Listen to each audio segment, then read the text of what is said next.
1991 সালের 21শে মে রাত তখন ঠিক 10:10 দক্ষিণ ভারতের একটি ছোট্ট শহর শ্রীপেরাম্বুদুর।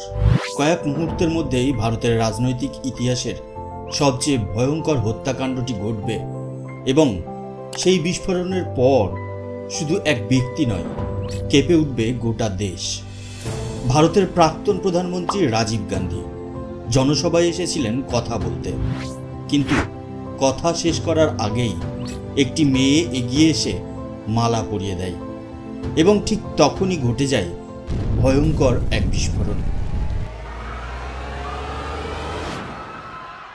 কে ছিল সেই মেয়ে?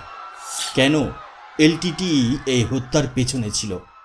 নমস্কার, আমি সুশোভন এবং আজকে আমরা জানব রাজীব গান্ধীর হত্যাকাণ্ডের পেছনের চক্রান্ত, তার সত্যিকারের কারণ এবং কিভাবে ভারতের ইতিহাস চিরতরে বদলে গেল সেদিনের পর। তাহলে চলুন শুরু করি আজকের এই রহস্যভেদী যাত্রা। সন্ধ্যা ঘনিয়ে এসেছে, সময় তখন রাত 10:10। ভারতের একসময়ের কর্ণধার প্রাক্তন প্রধানমন্ত্রী রাজীব গান্ধী একটি নির্বাচনী সভায় যোগ দিতে তামিলনাড়ু পৌঁছেছেন। এই সভাটি ছিল কংগ্রেস দলের পক্ষ থেকে আয়োজিত, আর সভাস্থলে জনসমাগম ছিল বিপুল। প্রত্যেকে অপেক্ষায় একজন অভিজ্ঞ নেতাকে সামনে থেকে দেখবে বলে। হঠাৎ ভিড়ের মাঝে একটি তরুণী, যার নাম ধানু, মালা হাতে সিকিউরিটি ব্যারিকেড পেরিয়ে রাজীব গান্ধীর দিকে এগোনোর চেষ্টা করে। সুরক্ষা বেষ্টনী থাকলেও ধানুর ব্যতিক্রমী আচরণ নজরে আসে রাজীবের। তিনি নিজেই সিকিউরিটিদের বলেন মেয়েটিকে আসতে দিতে। শান্ত ও স্নেহময় ভঙ্গিতে তিনি ধানুর দিকে তাকান। ধানু কাছে আসে, রাজীবের গলায় পরিয়ে দেয় একটা ফুলের মালা। এরপর সে মাথা নিচু করে প্রণাম করতে, কিন্তু সে নমস্কার করতে নয়, বরং তার শরীরে লুকিয়ে থাকা বিস্ফোরক যন্ত্রটির সুইচ টিপে দেওয়ার জন্যই সে মাথা নিচু করে। মুহূর্তেই ঘটে যায় এক প্রচণ্ড বিস্ফোরণ।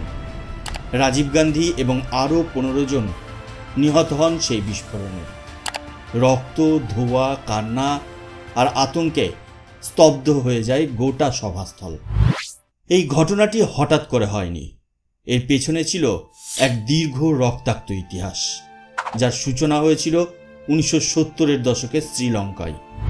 সেখানে তামিলদের অধিকারের জন্য শুরু হয় গৃহযুদ্ধ। এই যুদ্ধে নেতৃত্ব দিতে উঠে আসে ভেলুপেল্লাই প্রভাকরণ নামের এক যুবক, যিনি গড়ে তোলেন লিবারেশন টাইগার্স অব তামিল ইলম বা এলটিটিই। তার টার্গেট ছিল শ্রীলঙ্কা সরকার, যাদের বিরুদ্ধে তিনি তামিল নিধনের অভিযোগ এনেছিলেন। শ্রীলঙ্কার বসবাসকারী তামিল জনগণের উপর নিপীড়ন বাড়তে থাকায় ভারত সরকারেরও এই সংঘাতে জড়িয়ে পড়া ছিল শুধু সময়ের অপেক্ষা। প্রধানমন্ত্রী রাজীব গান্ধী চেয়েছিলেন এই সংঘর্ষের অবসান ঘটাতে, কিন্তু তার এই হস্তক্ষেপ এলটিটির নেতাদের কাছে হয়ে ওঠে অসহনীয়। 1987 সালে রাজনীতির মঞ্চে ঘটে 3টি বড় পরিবর্তন। প্রথমত, ভারত স্পষ্ট জানিয়ে দেয় যে শ্রীলঙ্কার গৃহযুদ্ধ বন্ধ করতে হবে এবং তামিলদের উপর নির্যাতন চলবে না। দ্বিতীয়ত, শান্তি আলোচনায় অংশ নিতে রাজীব গান্ধী কলম্বো যান এবং তার আগে প্রভাকরণকে দিল্লিতে ডেকে একটি চুক্তিতে সই করান। তৃতীয়ত, চুক্তির পরদিনই রাজীব গান্ধীর উপর প্রথম প্রাণঘাতী হামলার চেষ্টা হয়। শ্রীলঙ্কার নৌবাহিনীর এক সেনা তার মাথায় বন্দুকের বাট দিয়ে আঘাত করতে যান। সেদিন অল্পের জন্য প্রাণে বেঁচে যান রাজীব।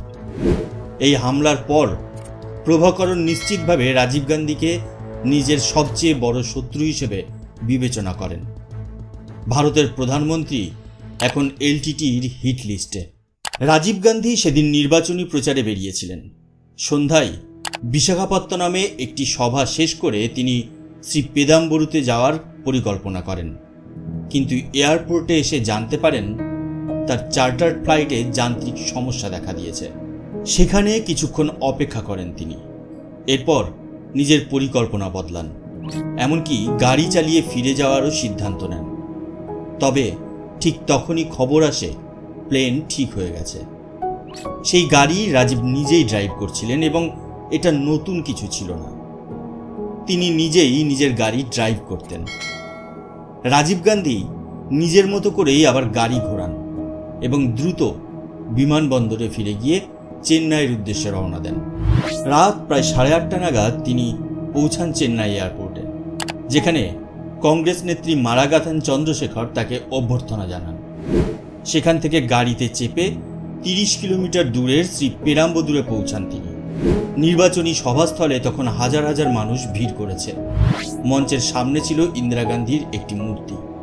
সেখানে মালা দিয়ে রাজীব গান্ধী শুরু করেন তার যাত্রা। সভার রেড কার্পেট অঞ্চলে 21 জনকে অনুমতি দেওয়া হয়েছিল রাজীব গান্ধীকে স্বাগত জানানোর জন্য।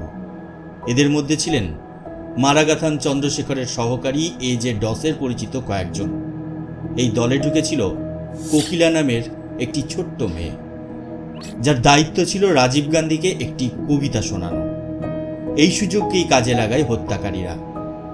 এলটিটির আত্মঘাতী স্কোয়াডের সদস্য ধানু, শুভা এবং তাদের সহকারী নলিনী সহ 5 জন ব্যক্তি সভায় প্রবেশ করেন। পুরুষ সদস্যরা সাংবাদিক সেজে ঢুকেছিলেন, আর মহিলারা ছিলেন আত্মঘাতী বোমার দায়িত্বে। এদের সবার শরীরে ছিল বিস্ফোরক। তাদের লক্ষ্য ছিল রাজীব গান্ধীর একেবারে ঘনিষ্ঠভাবে কাছে যাওয়া। রেড কার্পেট এলাকায় কঠিন নিরাপত্তা ছিল, ফলে ধানু ও শুভা সেখানে প্রবেশ করতে পারছিল না। কিন্তু ধানু হাল ছাড়েনি। একসময় সে সিকিউরিটির নজর এড়িয়ে কোকিলার পাশে গিয়ে দাঁড়ায়। রাজীব গান্ধীর কনভয় এসে পৌঁছায়। তিনি মায়ের মূর্তিতে মালা দেন, তারপর এগিয়ে যান রেড কার্পেটের পথে। একের পর এক মানুষ তাকে মালা পরিয়ে স্বাগত জানাচ্ছিল। কোকিলা তার কবিতা শুরু করেছিল। এর মধ্যেই জনতা উত্তেজনায় ব্যারিকেড ভেঙে এগিয়ে আসে রাজীবের দিকে। সেই ভিড়ে ধানু সামনের সারিতে চলে আসে। একজন মহিলা কনস্টেবল তাকে থামানোর চেষ্টা করেন, কিন্তু রাজীব নিজেই বলেন, ওকে আসতে দিন।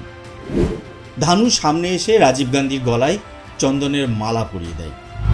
তারপর হঠাৎই নিচু হয়ে 2 হাতে 2টি সুইচ টিপে দেয়, আর এরপরেই এক বিশাল বিস্ফোরণে কেঁপে ওঠে গোটা সভাস্থল। রাজীব গান্ধী, কোকিলা, কোকিলার মা, মারাগাথাম এবং আরও অনেক সুরক্ষাকর্মী মারা যান। আহত হন 40 জনের বেশি মানুষ।